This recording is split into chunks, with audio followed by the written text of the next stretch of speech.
Bonjour à tous, bonsoir à tous. Quel que soit le temps qu'il fait chez vous, je suis venu vous annoncer une bonne nouvelle. Alors, la bonne nouvelle, c'est que le Seigneur Jésus nous adresse un message agréable, un message de vie, un message de retour à la foi.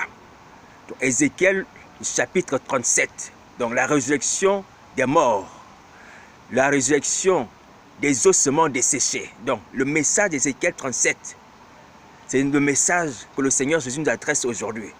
Donc c'est le message que le Seigneur Jésus nous adresse à nous qui sommes aussi morts. Donc c'est une promesse de retour à la foi. Alléluia. Donc c'est une bonne nouvelle, nous pouvons nous réjouir. Parce que compte tenu de notre endurcissement, compte tenu de notre impiété, le Seigneur Jésus nous fait encore la promesse de nous ramener à la vie. Alors nous n'allons pas développer le chapitre aujourd'hui, mais nous devons en ce moment nous approprier cette promesse-là. Ce chapitre est une promesse de retour à la vie. Dieu nous parle au travers de sa parole.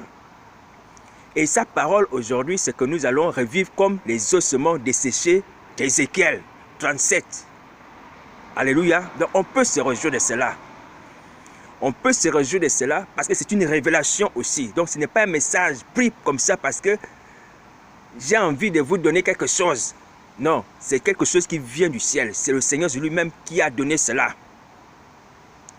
Donc au travers de cela, au travers de ce passage, vous pouvez commencer à prier et demander la concrétisation de ces choses dans vos vies. Le retour à la vie, la fin de la mort, la fin de la sorcellerie. Donc c'est ce dont il s'agit.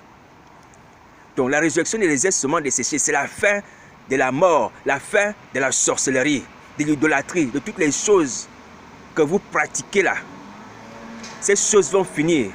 Voilà la promesse que Dieu nous adresse. Alléluia. Donc on peut se réjouir.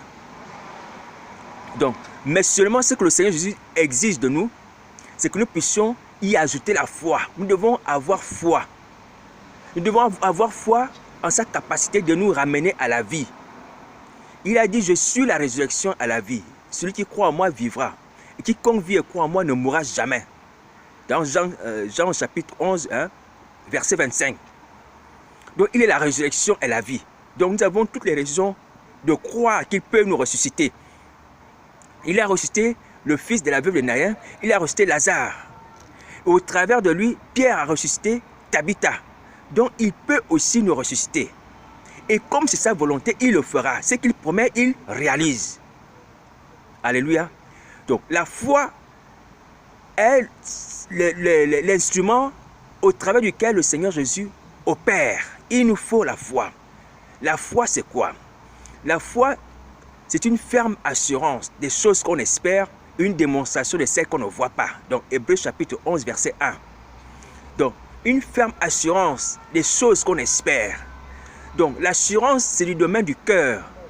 Donc des choses qu'on espère dans le cœur.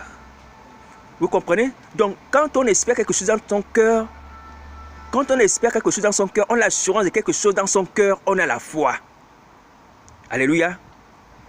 Et une démonstration de celle qu'on ne voit pas. Lorsqu'on démontre qu'on croit à une promesse, à quelque chose que Dieu nous a promise, on a la foi.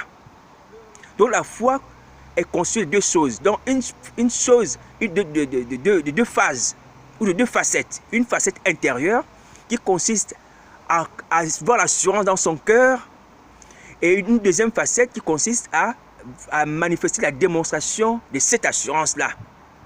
Alors donc l'assurance et la démonstration sont basées sur la parole de Dieu, sur la promesse de Dieu. On n'a pas l'assurance en l'air. On n'a pas l'assurance comme ça.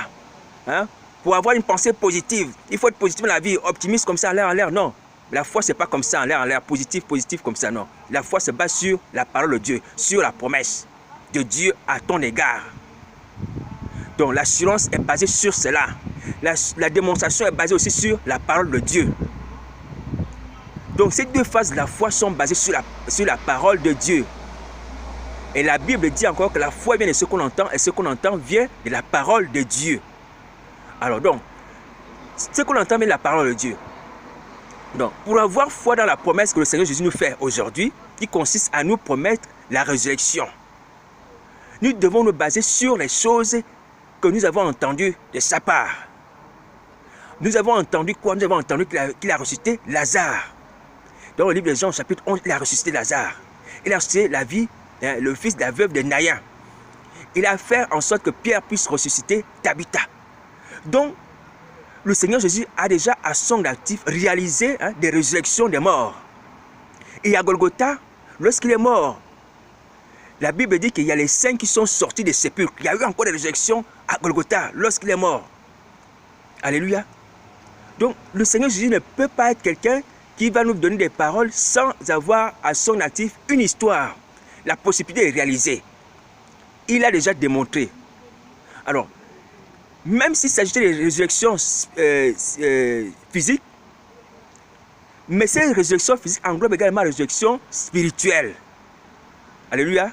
Parce qu'il est esprit et vie. La parole de Dieu est esprit et vie.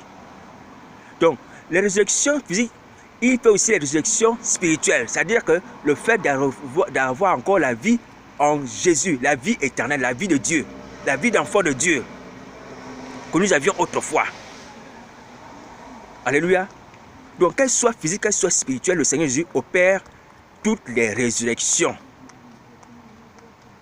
Alors, voilà pourquoi il parlait, il parlait même de Dieu n'est pas Dieu des morts, mais Dieu des vivants. Vous voyez?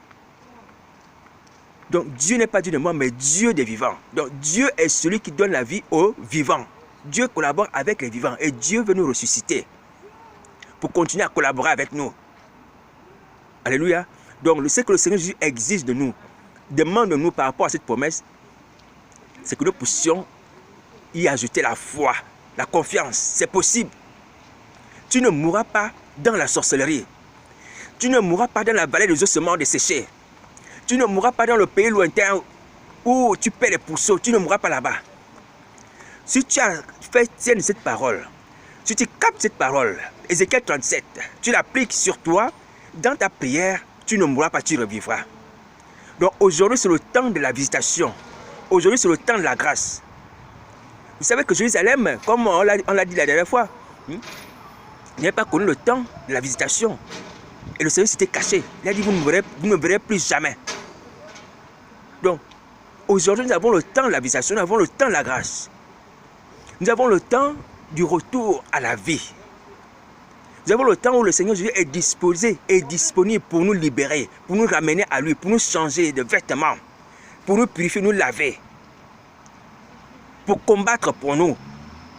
Donc commençons à prier, Ne passez plus du temps inutilement sur Facebook, sur YouTube, sur des choses vaines. Alors que votre vie peut changer. Votre destinée, vous pouvez la changer maintenant. Cette parole que je vous dis vient de la part du Seigneur Jésus. Vient de la part de l'agneau de Dieu, du Fils de Dieu. Ce n'est pas quelque chose qui vient de moi-même. Est-ce que vous comprenez? Alors, et si quelqu'un a besoin d'aide, n'hésitez pas à me contacter. N'hésitez pas à me contacter si vous avez besoin d'aide ou d'un autre enfant de Dieu, vous pouvez le contacter. Surtout celui qui a le Saint-Esprit. Isaïe 61 dit que c'est l'Esprit l'Éternel qui délivre les captifs, qui libère les prisonniers. Est-ce que vous avez compris? Voilà, faites ceci urgemment. Le ciel est ouvert. La grâce de Dieu est sur nous. À nous de tendre les mains et la saisir. Ne craignez pas, le Seigneur Jésus est avec nous. Alléluia. Allez, donc c'est la parole que le Seigneur avait pour nous aujourd'hui. Donc c'est une bonne nouvelle. Le Seigneur Jésus est disposé à nous ressusciter. Donc soyons en paix, ayons foi. Amen.